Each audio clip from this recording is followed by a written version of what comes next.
નમસ્કાર, the news of ગુજરાતમાં આપનું સ્વાગત છે। આજે મુખ્ય સમાચાર પર એક નજર નાખીએ। ઈડરમાં અનોખું સામાજિક પરિવર્તન। સતત બીજા વર્ષે ઈડર શહેરમાં વર્ષો જૂની જુલુસની પરંપરા તૂટી। આસ્થા અને ગમગીના માહોલ વચ્ચે સાદગીપૂર્ણ રીતે મોહરમ પર્વની ઉજવણી।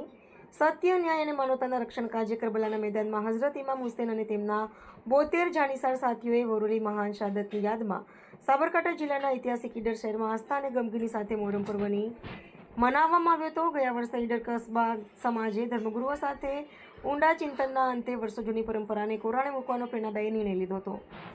ઈડરમાં વર્ષોથી જુમા મસ્જિદથી નીકળીને ટાવર થઈ છે કસ્તુરપુર ગામ સુધી જતું પરંપરાગત જુલુસ સતત બીજા વર્ષે પણ નીકળ્યું ન હતું। આ વખતે હુસેની ચોકમાં રોજ શોહદાએ કરબલાની યાદમાં થતા બયાનો પણ કરવામાં આવ્યા હતા। આ વર્ષે તૈયાર કરાયેલા કલાત્મક તાજીયાએ હુબહુ ઇમામ હુસૈનના મુકદ્દસ રોઝાની યાદ તાજી કરી દીધી છે, જે શ્રદ્ધાળુઓ માટે આકર્ષણ અને આસ્થાનું કેન્દ્ર બન્યા હતા। આ મોહરમ પર્વ નિમિત્તે ઈડરના મુસ્લિમ વિસ્તારોમાં પાણી, ઠંડા પીણા સહિત પ્રસાદની વહેંચણી કરવામાં આવી હતી। કતલની રાતે વર્તમાન ધારાસભ્ય રમણલાલ વોરા સહિત ઈડર નગરપાલિકાના કોર્પોરેટરો સહિત સર્વ સમાજના આગેવાનો અગ્રણીઓ હાજરી આપી હતી। ઈડર કસ્બા સમાજના આગેવાનોએ આ સૌનો આભાર વ્યક્ત કર્યો હતો। પ્રતિનિધિ ફસલભાઈ